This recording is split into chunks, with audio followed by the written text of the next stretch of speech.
नमस्कार दोस्तों। जन जागरण पार्टी के माध्यम से मैं अनिल कुमार सोनी आपसे कुछ कहना चाहता हूँ।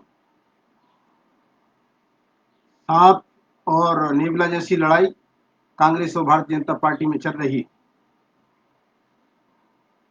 अभी बीच में मध्यावर्ती चुनाव के लेके शिवराज सरकार जगह जगह बड़ी बड़ी परियोजनाओं के लिए मूर्ति रूप देकर उद्घाटन कर रहे हैं, तो कहीं उसके विपक्ष में पूर्व मुख्यमंत्री कमलनाथ जी उनकी चुटकी ले रहे हैं कि घोषणा मंत्री। बड़ी हुआ पोहे की स्थिति बनी हुई है। कहीं शिवराज सरकार कमलनाथ के वादों को लेकर रोना रोती है, तो कभी कमलनाथ सरकार ये कहती है कि मैंने ऐसा किया था, शिवराज सरकार ने ये बंद करा दिया, वो बंद करा दिया। कुल मिला के ये है कि बीच में किसान, जनता, गरीब व्यक्ति पिस रहा है। उसको लेकर हम इन दोनों व्यक्तियों के लिए, कमलनाथ सरकार पूर्व और वर्तमान सरकार शिवराज सरकार के लिए, हमें इनके रोना की बात को लेके उसको यथार्थ मूर्त रूप देने के लिए, आगाह करने के लिए आए हैं कि आप कहते हैं कि कमलनाथ सरकार ने किसान के 2 लाख रुपए कर्ज माफी की बात कही थी। मौके पर किसी भी किसान का कोई कर्ज माफ नहीं किया है। कमलनाथ जी कहते हैं कि मेरे पास लिस्ट है, मोबाइल नंबर है, मैंने किसानों के कर्ज माफ किए। किसान की हालत बद से बदतर है, परेशान है। हम इस लाइव के माध्यम से ये कहना चाहते हैं कि किसानों का कर्ज यदि कमलनाथ ने माफ नहीं किया और उसका दर्द शिवराज जी के लिए पेट में दर्द हो रहा है, परेशानी हो रही है, क्योंकि मुख्यमंत्री हैं, सरकार में बैठे हैं, पैसों की कोई कमी नहीं है, केंद्र में आपकी सरकार है। 2 लाख का कर्ज आप माफ क्यों नहीं कर देते? आपको कर्ज माफ करना चाहिए। मैं मांग करता हूं कि शीघ्र अतिशीघ्र समस्त बैंकों के लिए निर्देशित किया जाए और 2 लाख का कर्ज किसान का माफ कर दिया जाए, तो हम समझेंगे कि आप किसानों के हमदर्द हैं, किसानों के प्रति आपकी संवेदना है। नंबर दूसरी बात, हम इस लाइव के माध्यम से ये भी मांग करते हैं, अनाज खरीदी गवर्नमेंट करती है, तमाम दुनिया भर की योजनाएं बनाती है, किसान मंडी की लाइनों में लगता है, वाजिब मूल्य नहीं मिलता है। ऑनलाइन आप उसकी खरीदी के लिए आवेदन ले रहे हैं, फिर मोबाइल पर सूचना देंगे तो ट्रॉली में अनाज भरेगा, फिर मंडियों की लाइन में हजारों की कतार में लगेगा, 2-2 3-3 दिन तक अनाज की मंडियों की लाइन में लगे रहते हैं किसान।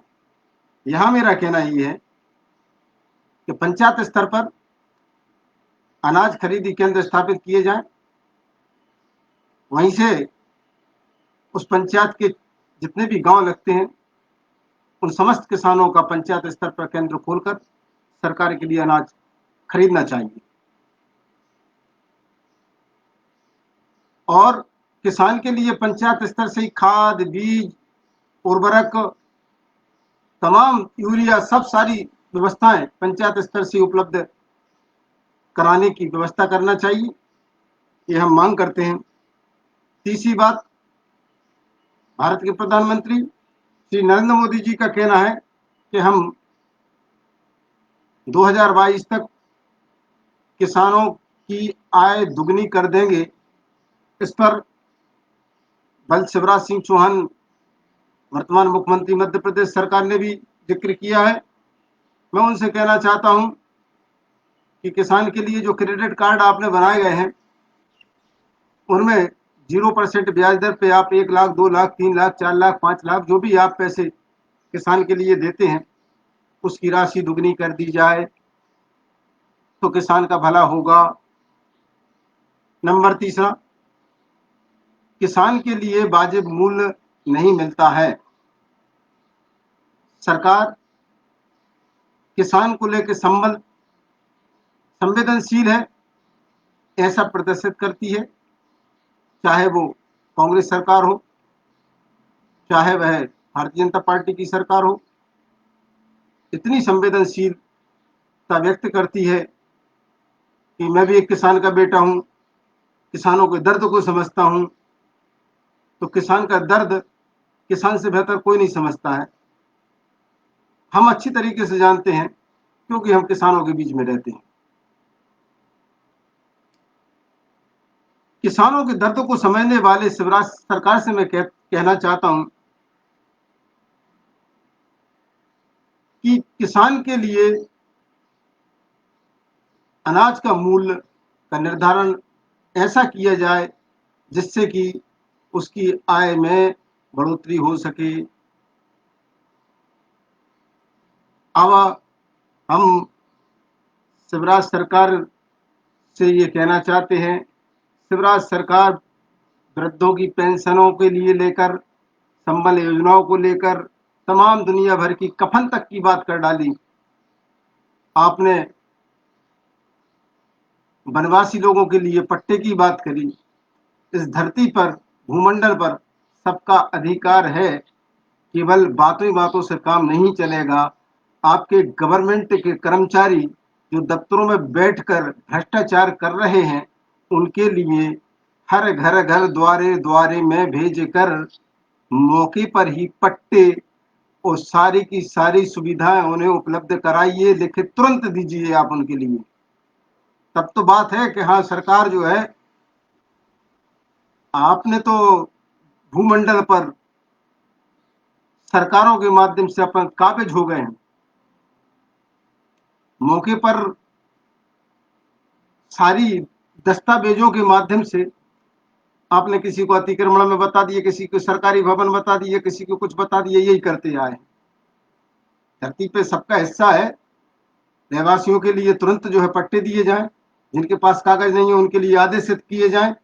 लोगों ने गरीबी के हालात में कोई जमीन खरीद ली, जरा सी नोटरी करवा ली, या एक पर्चे पे लिखवा लिया, स्टाम्प लगवा दिया और खरीद ली। रजिस्ट्री की फीस नहीं जमा कर पाते थे लोग, खरीद लिया उन्होंने। तो उनके लिए तत्काल प्रभाव के साथ में आप उनके लिए ऐसे प्रमाण पत्र दे दिए जाए गवर्नमेंट के, कि कम से कम वो कह सके कि नहीं साहब हमारे मकान।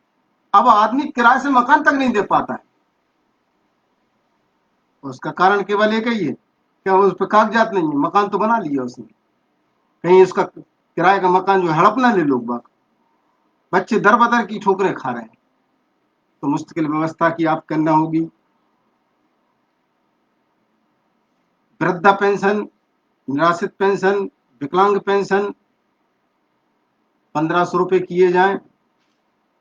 600 रुपए आपने पिछले माह के नहीं दिए हैं। आपकी सरकार जब शिवराज सरकार थी, कमलनाथ सरकार के पहले, आप 300 देते थे। इसके लिए कमलनाथ सरकार ने 1000 का वादा किया था, लेकिन 600 दिए। मैं आपसे इस लाइव के माध्यम से कहना चाहता हूं कि आप 1500 रुपए पेंशन के रूप में वृद्धों के लिए, विधवाओं के लिए और विकलांगों के लिए दें। संबल योजना का रोना शिवराज जी हमेशा रोते रहे हैं कि संबल योजना बंद कर दी है, संबल योजना बंद कर दी है। हम ये इतलाब देते थे, आपको दर्द है, आपकी सरकार है, आपको दर्द पर मलहम लगाने की आवश्यकता है, कहने की आवश्यकता नहीं है। संबल योजना के अंतर्गत हम मांग करते हैं, जितने भी संबल योजना के लोग हैं, उनके नाम पे जितने भी बिल हैं, जितने भी मीटर्स लगे हैं, उनके बिल माफ कर दिए जाएं। उनसे कोई मीटर का बिल नहीं लिया जाए, उन्हें लाइट फ्री प्रदान की जाए। और किसानों के लिए विशेष तौर पे 5 HP का कनेक्शन उनकी सिंचाई के लिए निःशुल्क दिया जाए और जिसका कोई बिल ना भरवाया जाए। इस प्रकार की ये 7 सूत्रीय मांग मैंने इस लाइव के माध्यम से शिवराज सरकार से की है। आप सबल हैं, आपकी केंद्र में सरकार है, आप किसानों के शुभचिंतक हैं, गरीबों के शुभचिंतक हैं, दलित आदिवासियों के शुभचिंतक हैं। अगर आप शुभचिंतक हैं तो इसके लिए मूर्ति रूप देने की कष्ट करें। यही मेरा निवेदन है, यही मेरा आग्रह है और यही मेरा जो है एक मिशन है। इस मिशन के माध्यम से इस लाइव के लिए मैं यही समाप्त करता हूँ। मांग करता हूँ कि ये तत्काल प्रभाव से इन समस्याओं पर समाधान किया जाए तो बहुत बढ़िया रहेगा। जय श्री राम, नमस्कार, वंदे मातरम।